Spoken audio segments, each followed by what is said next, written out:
한 해가 저물어 갑니다. 새해가 점점 가까이 다가오고 있습니다. 이 연말에 새해가 오기 전에 여러분들에게 묻고 싶은 것이 하나 있습니다. 행복하십니까? 지난 한 해 동안 행복하셨습니까? 체면 때문에 아멘. 진짜 행복했는지, 만약에 행복하지 못했다면 내가 왜 행복하지 못했을까? 이런 생각을 해봤으면 합니다. 한 번 더 물어볼게요. 새해는 행복할 것 같습니까? 아주 대답이 좋습니다. 어떤 분이 한두 번 듣는 게 아니지만 우리나라가 돌아가는 꼴을 보면은 열불이 난다고 그래요. 그리고 이런 말에 뚜껑이 열린대요. 그래서 설명까지 해줘요.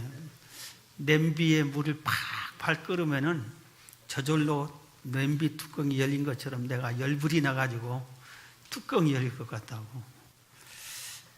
한 가지만 딱 하면 저도 상당히 속상한 것 같았어요.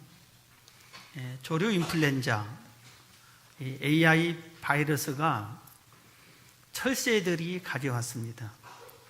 그런데 우리나라만 가져온 게 아니라 일본도 똑같은 시기에 똑같이 이 조류 인플루엔자가 발생을 했습니다. 그런데 한 달쯤 지난 그 결과를 보니까 우리나라에서는 살처분된 닭과 오리가 1,800만 마리를 다 죽였습니다. 오늘까지 하면 1,800마리쯤 된대요. 그런데 일본은 똑같은 그 기간에 살처분된 닭과 오리가 우리나라의 30분의 1도 안 된 55만 마리밖에 안 되는 거예요. 도대체 왜 그러냐 이겁니다. 일본에서는 책임자가, 우리나라 말하면 장관이 한 지역에 이 조류 인플루엔자가 발생하니까 그 지역을 딱 포위하고 출입 통제하고 방역하고 딱 해서 잡아버리는 겁니다. 근데 우리나라는 그리고 아주 경보를 최고 심각 수준의 경보하고 전 나라의 경보를 발령하고 그랬습니다. 근데 우리나라는 이제서 며칠 전에서 그 농수산부 장관이라는 분이, 이름도 재수예요. 참 그분이 며칠 전에서 최고 심각 수준으로 경보 발령을 했어요.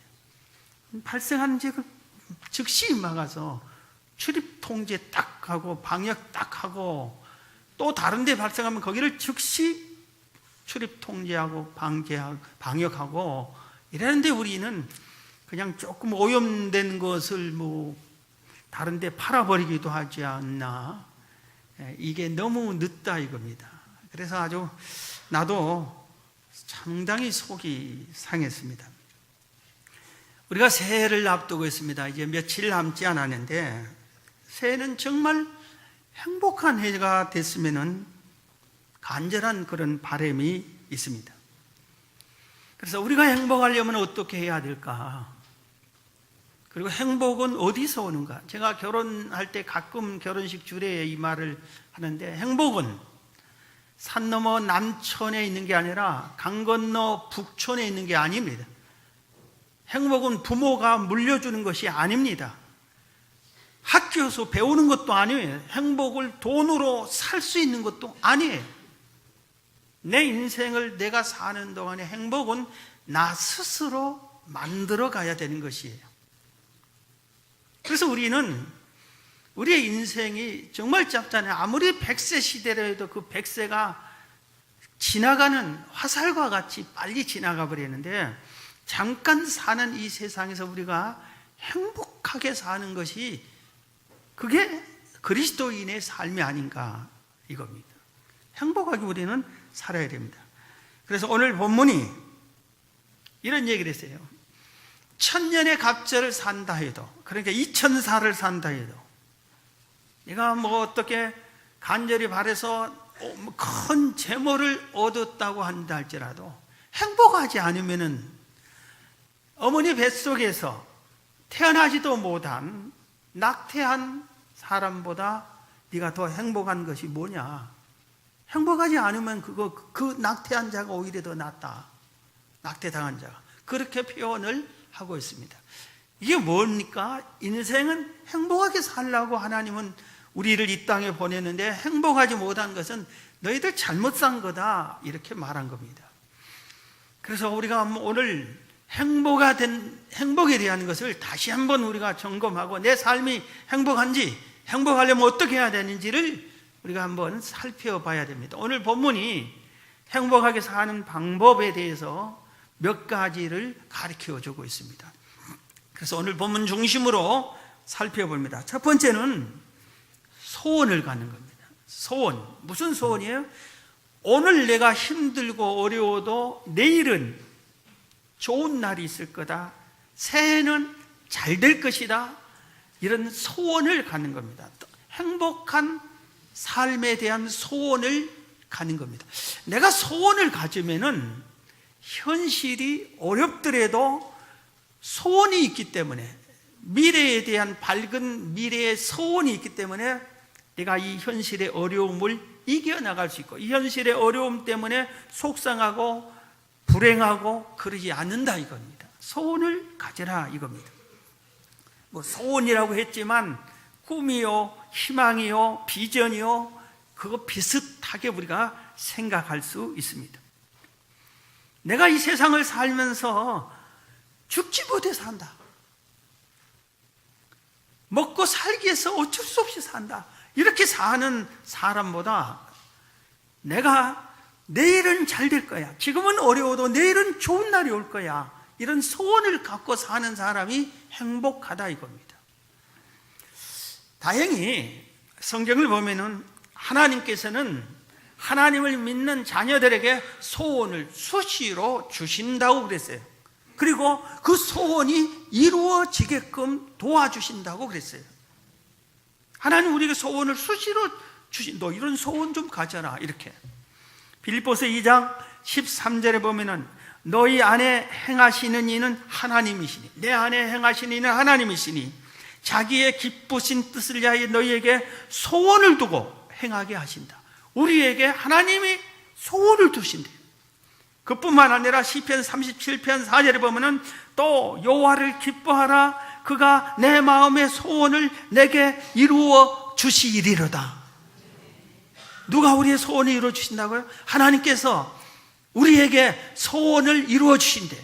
우리에게 소원도 주시고 소원을 주시는 이도 하나님이요, 그 소원을 이루어 주시는 이도 하나님이라 이겁니다. 얼마나 고맙고 감사해요. 그래서 우리는 하나님 소원을 주세요. 가끔 이런 기도도 할 필요가 있어요. 내가 새해에는 무슨 소원을 가질까요? 그래서 현재보다는 더 나은 그런 소원이 우리에게 필요합니다. 마태복음 15장에 보면 한 가나안 여인이 불타는 소원이 하나 있었어요.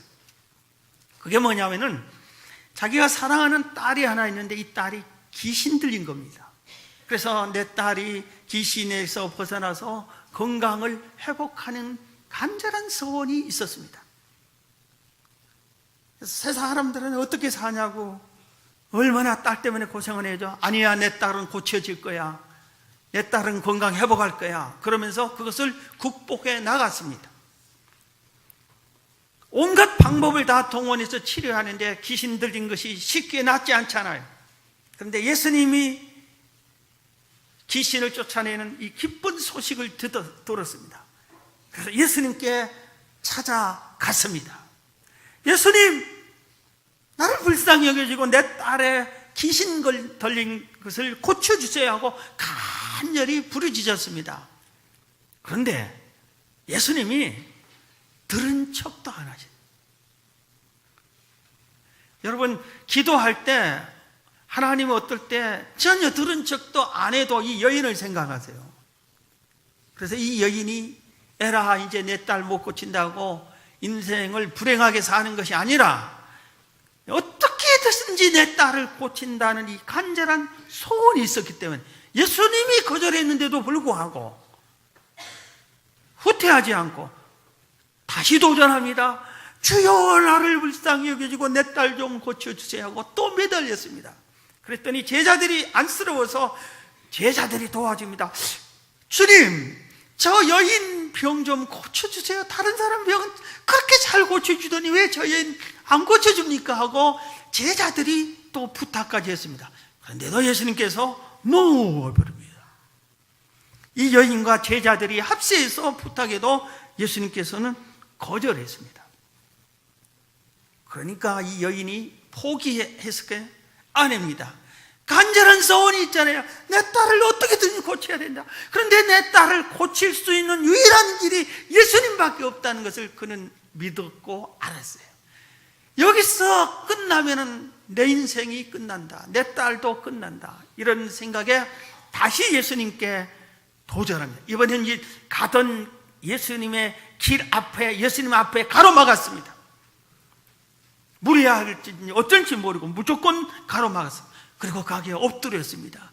주여, 내 딸 좀 고쳐주세요. 세 번째 도전했습니다. 그랬더니 예수님께서 이쯤 되면 고쳐줘야 되는데 이번에도 노합니다. 그러면서 아주 개망신을 줍니다. 자녀의 떡을 취해서 개한테 주지 않는다. 이 말의 뜻은 듣는 사람이 다 압니다. 이 여인은 이방 여인이에요. 이스라엘 백성이 아니에요. 내가 이방 여인의 소원을 들어주겠느냐? 싫다. 그랬습니다. 여러분, 3번이나 거절당했는데 이 여인 그래도 소원이 있었기 때문에 내 딸을 반드시 고쳐야 한다. 간절한 소원이 있었기 때문에 거기서 물러서지 않고 포기하지 않고 주님께 이렇게 말합니다. 맞습니다. 나는 이방 여인과 같은 개와 그 당시 유대인들은 이방 사람을 개 취급했어요.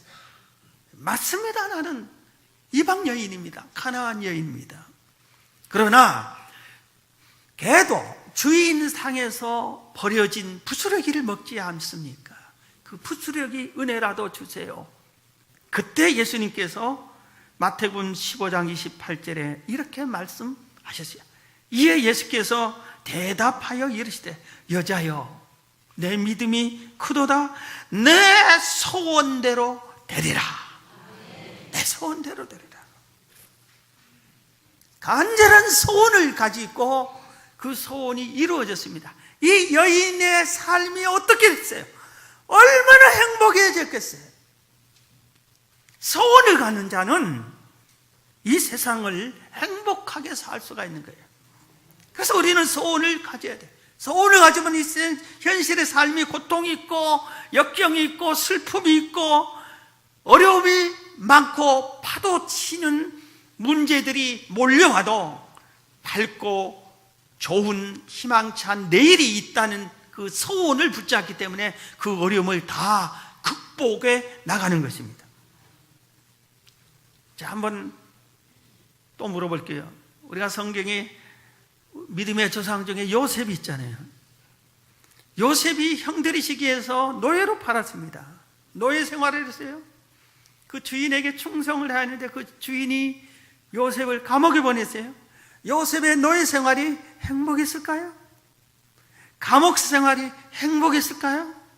여러분은 어떻게 생각하세요? 우리가 노예 생활한다, 행복할까요? 감옥에 갇힌다, 행복할까요? 요셉은 행복했습니다. 왜냐하면 성경 어느 것에도 요셉이 불행하고 원망하고 형들을 원망하고 보디발 장군을 미워하고 원망하고 그런 흔적이 없습니다. 오히려 행복하게 살았다는 것을 노예로 살았는데도 거기서 노예 중에서 제일로 인정받아서 총무가 됩니다. 노예의 총무가 됩니다. 감옥에 갇혔는데도 억울한 분통 터지는 일을 가슴을 치는 게 아니라 거기서도 행복한 감옥 생활을 해서 거기 제수 중에서도 총무가 됩니다. 그걸 모아서 행복하게 소원을 갖고 행복하게 살았어요. 언젠가는 나에게 하나님이 소원을 주었다, 꿈을 주었다. 그 꿈을 이루어 주실 거다. 그 믿음을 갖고 열심히 노예 생활, 열심히 감옥 생활해서 현실을 이겨 나갔습니다. 할렐루야. 우리가 이렇게 살아야 돼요. 우리가 이 현실이 내가 지금까지 실패를 많이 했고 인생 잘못 산 것 같고 내 생활은 너무나 노예 생활 같고 감옥 생활 같고 내 딸이 귀신 들린 것 같고 그런 삶을 살았다 할지라도 아니야, 나는 미래에 희망이 있어. 나는 내일은 잘 될 거야. 새해는 잘 될 거야. 여러분, 이 희망, 소원을 갖는 것이 행복의 아주 중요한 조건이에요. 여러분, 이 소원을 갖기를 주의 이름으로 축원합니다. 행복을 누리려면 오늘 본문에서 두 번째는 하나님이 너에게 주신 것을 누리면서 살라 이겁니다. 하나님이 주신 것을 감사하며 누리면서 살라 이겁니다. 오늘 본문 2절을 다시 한번 봅니다. 어떤 사람은 그의 영혼이 바라는 모든 소원에 부족함이 없어 재물과 부여와 존귀를 하나님께 받았으나 그가 소원을 가져서 재물과 부여와 존귀를 받았어요. 그 하나님께서 그가 그것을 누리도록 허락하지 아니하셨으므로 다른 사람이 누리나니, 받았는데 그 누리는 것을 못해서 다른 사람이 그것을 누렸어요. 실제로 있었던 일이에요. 어떤 자영업하는 부부가 열심히 노력해서 우리 좋은 집을 마련할 때까지는 아끼자, 그리고 안 먹고 안 입고 노력해서 남들 부럽지 않는 좋은 집을 마련했어요. 그리고 이사 갈 날을 딱 기다리고 아주 꿈에 부풀어 있는데 이 아내가 그만 죽고 말았어요. 그걸 못 누렸어요. 그 집에서 하룻밤도 못 잤어요. 그런데 남편이 딱 거기 가더니 얼마 후에 자기 아내보다 더 젊고 예쁜 아내를 새 장가 들어가지고 거기서 사는 거예요. 그런데 동네 사람이 보니까 전보다 더 행복하게 살아요. 복을 쳐 아주 얄미운 새 아내가 다 누리는 거예요. 옛날에 그 아주 부지런하고 착했던 그 아주머니는 돌아가셔버리고 복을 못 누리고, 이런 비슷한 일이 우리 주변에 항상 많이 있는 것을 볼 수가 있습니다. 교회도 그렇더라고요. 제가 번동에서 목회할 때 바로 옆에 예배당을 크게 아름답게 지었어요. 그리고 그 목사님이 예배당 건축을 위해서 40일 금식 기도를 했어요. 그리고 어렵게 지었어요. 그런데 예배당을 딱 지어놓고 이제 목회를 이렇게 더 열심히 잘하려고 하는데 교회에서 그 당회에서 이 큰 예배당에서는 우리 목사님이 그릇이 적다, 새로운 목사님을 모셔오자 하고 목사님을 쫓아냈어요. 그래서 새로운 목사님이 오셨는데 하나님이 아시잖아요. 그 교회는 길을 못 피했어요. 결국은 별별로 되어버렸어요. 복을 받지만 누리지 못하는 사람들이 우리 주변에 의외로 많이 있어요. 의외로 많이 있어요. 행복은 재물이 많이 있는 것, 권세를 많이 얻는 것이 아니라 누리는 자가 행복한 거예요. 많고 적음이 문제가 아니라 누리는 사람이, 누리는 복을 얻은 사람이 행복한 겁니다. 여러분, 누리는 복을 얻기를 바랍니다. 그럼 또 하나 물어볼게요. 오늘은 물어본 게 많아요. 재물이 얼마만큼 있어야 행복할 거예요? 여러분 생각에 돈이 얼마나 있어야 행복합니까? 아니면은 여러분이 직장 생활한다고 보면은 내가 어떤 직위를 얻어야, 높은 권세를 얻어야 행복할 것 같아요? 돈이 많아야 행복할 것 같아요? 직분이 높아야 행복할 것 같아요? 그게 아니에요. 어떤 아주머니가 새빵살이 하다가 어렵게 해서 13평짜리 아파트를 샀어요. 그래서 너무 행복해가지고 친구들 모임에 가서 자랑하고 싶어서 친구들한테 모임에 이제 딱 등장했습니다. 어이, 안 나오더니 모처럼 너 왔니? 반갑다, 야. 이렇게 하는데 자랑했어요. 야, 나 집 샀다, 야. 그러니까 몇 평? 13평짜리. 그러니까, 아, 그래, 잘했다. 넌 몇 평서 사니? 아유, 비좁아 죽겠어. 한 50평에서 사는데. 옆에 있는 너는 하니까, 난 집이 2채밖에 못 돼. 또 옆에는 난 별장도 있는데 별장 한번 가자야. 그 순간에 집 사가 13평짜리 집 사서 아주 행복했던 것이 싹 깨지고 말았어요.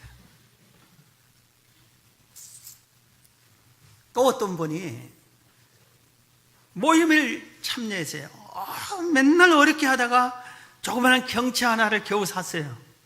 그래서 그 모임에 이제 내 차를 자가용을 몰고 딱 갔는데 아주 모일 때 재밌었고 좋았는데 끝나고 헤어지고 각각 흩어지러 갈 때 딱 보니까 이렇게 보니까 친구들이 차를 타고 가는데, 아이, 저 친구는 에쿠스를 타고 가는 거예요. 아이, 저 친구는 뭐 BMW, 벤츠를 타고 가는 거예요. 자기는 경차를 타고 가면서 이 샀던 행복이 친구들과 비교하는 순간에 행복이 쫙 깨지고 말하죠.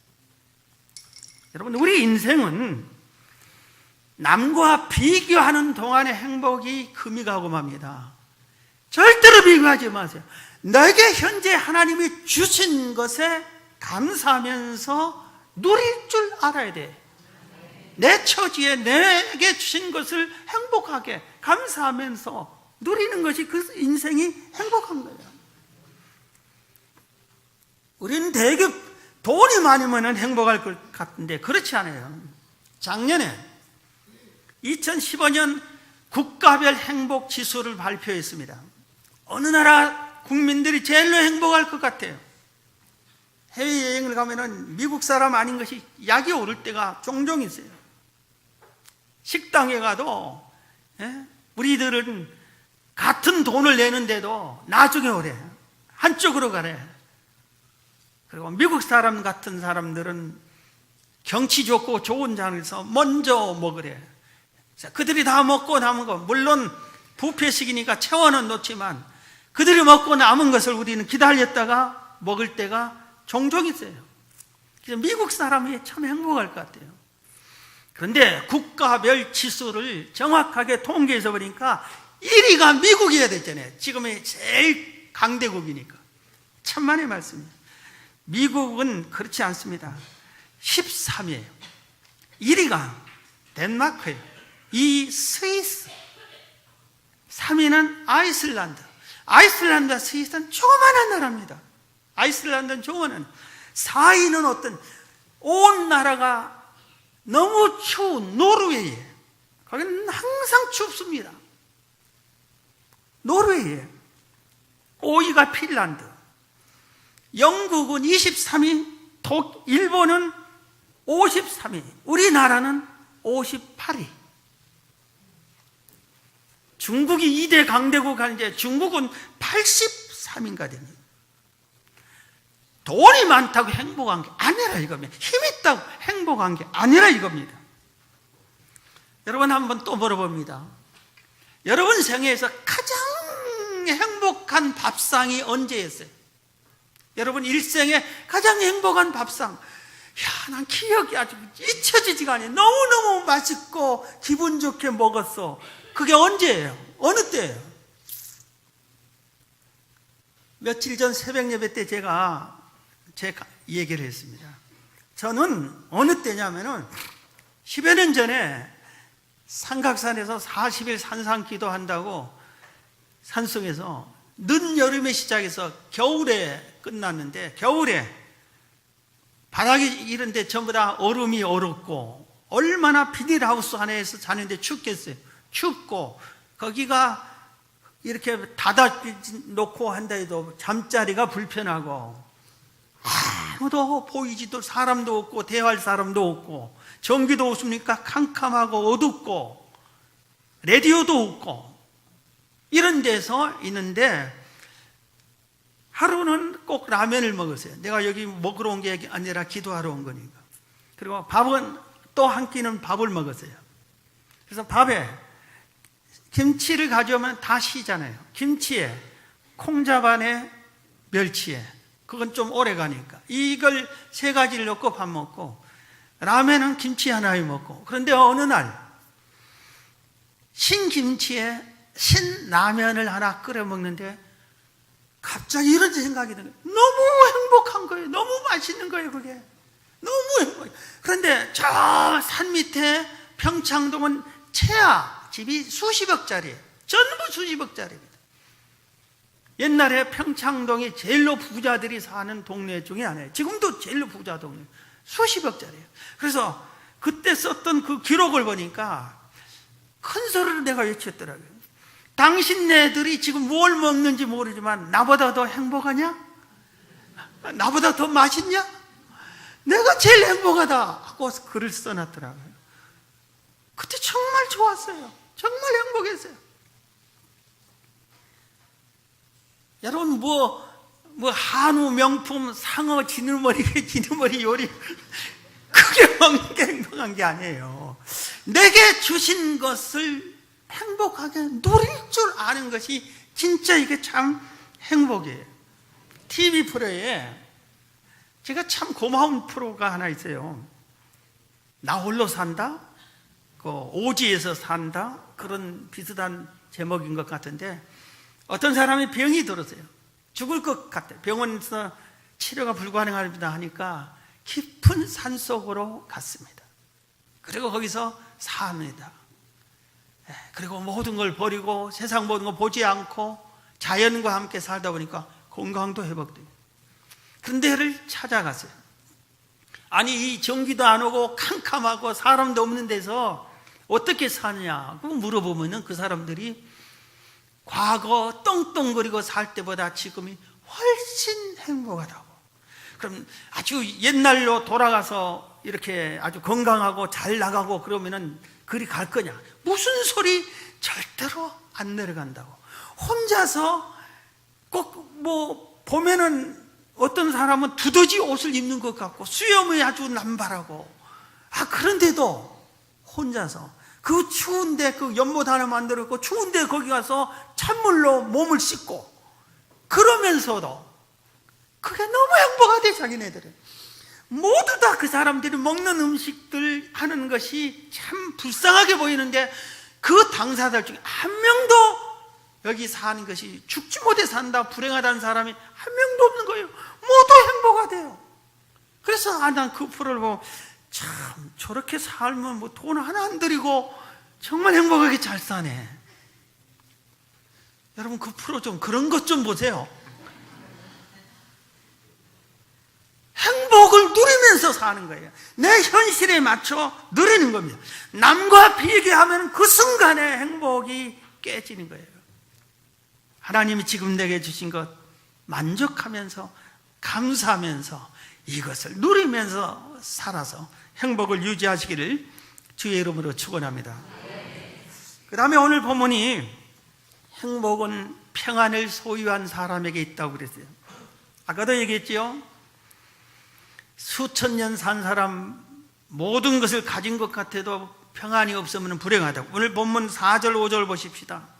낙태된 자는 헛되이 왔다가 어두운 중에 가매 그의 이름이 어둠에 덮이니 햇빛도 보지 못하고 또 그것을 알지도 못하나 이가 그보다 더 평안함이라.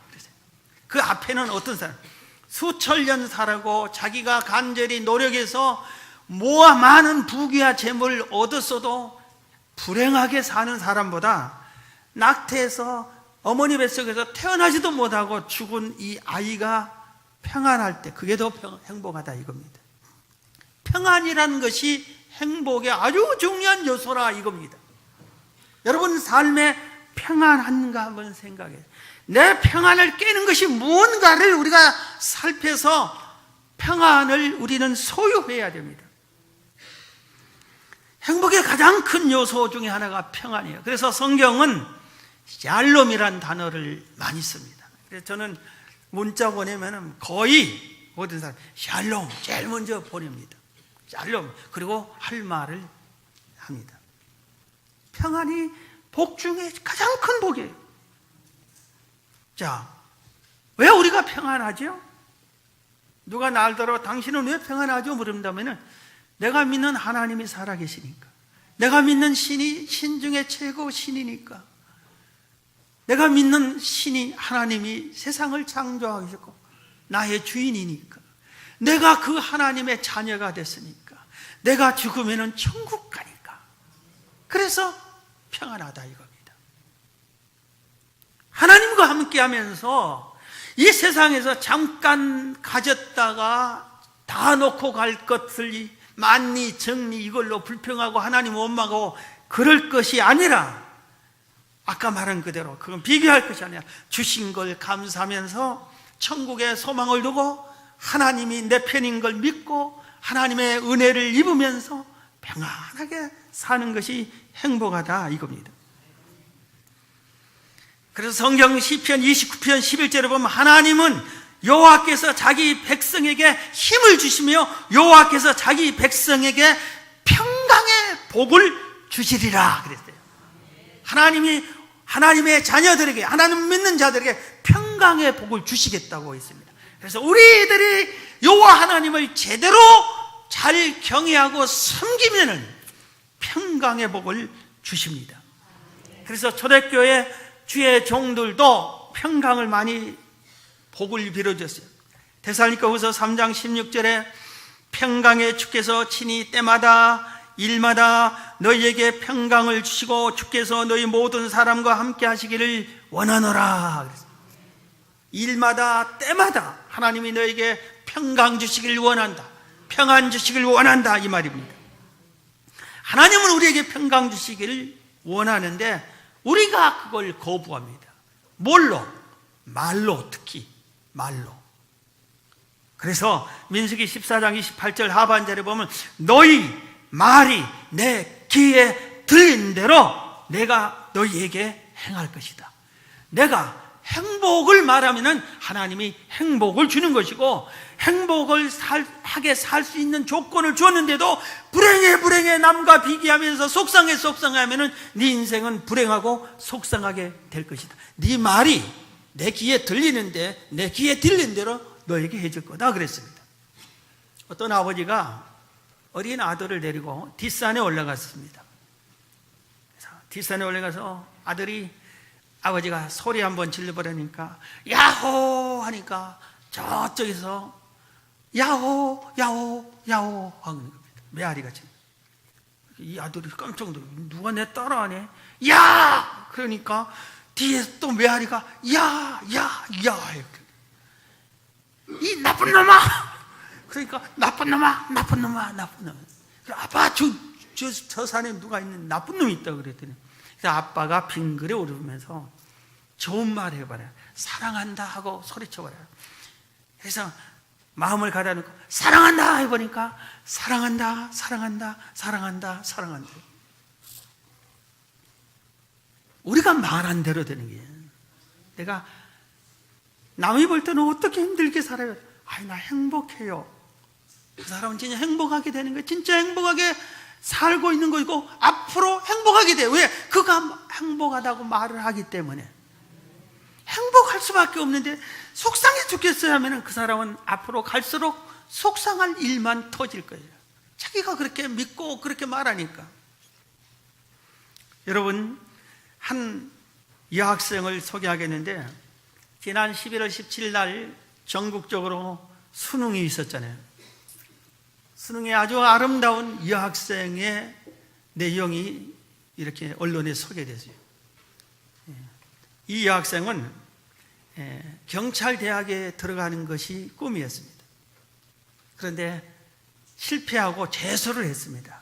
그래서 공부를 잘해서 이번에는 경찰대학에 들어갈 수 있는 실력을 갖췄습니다. 그래서 이제 수능만 보면 다 되는 걸로, 본인도 믿고 학교도 선생님도 믿고 가족도 믿고 다 그랬어요. 그만큼 실력을 쌓았습니다. 그래서 수능을 보러 갑니다. 그런데 어머니께서 야, 도시락 싸줄 테니까 가지고 와서 먹으라. 예 하고 도시락을 싸가지고 공부를 첫 시간이 국어 시험이었답니다.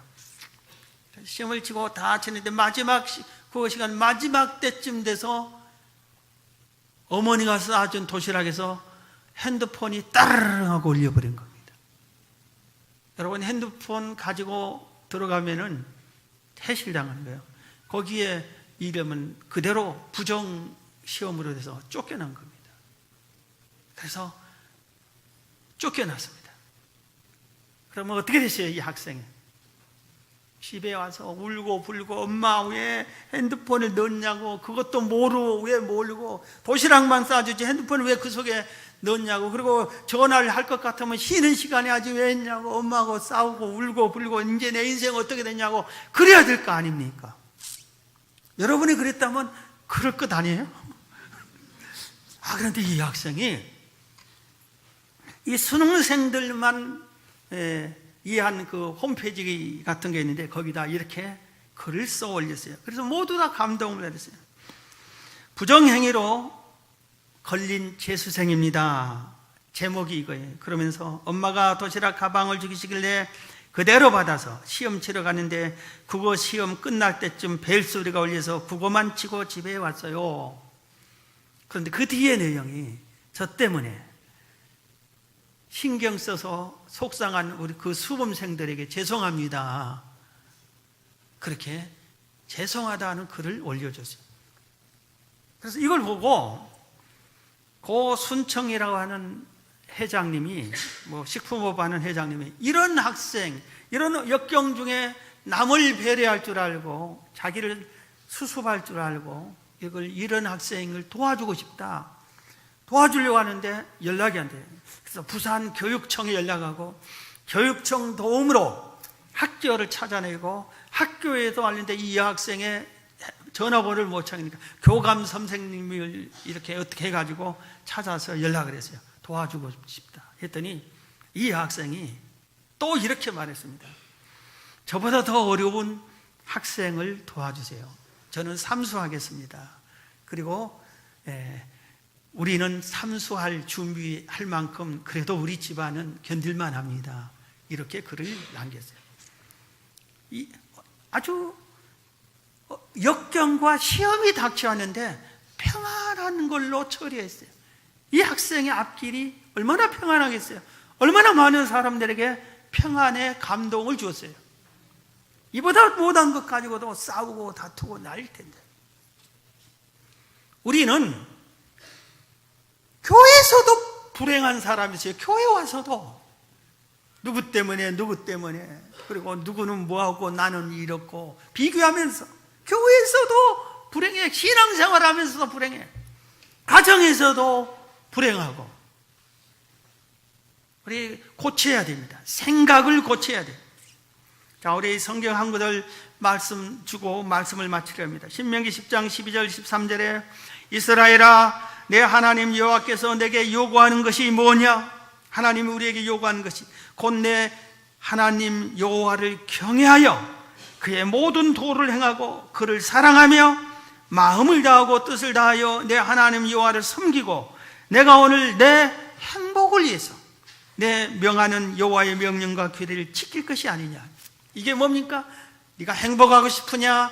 여호와를 경외하고 하나님이 명령하는 규례를 잘 지켜라, 여호와를 잘 섬겨라. 그러면 너를 행복하게 해주겠다, 이 말씀입니다. 여러분, 새해는 제발 반드시 행복하시기를 바랍니다.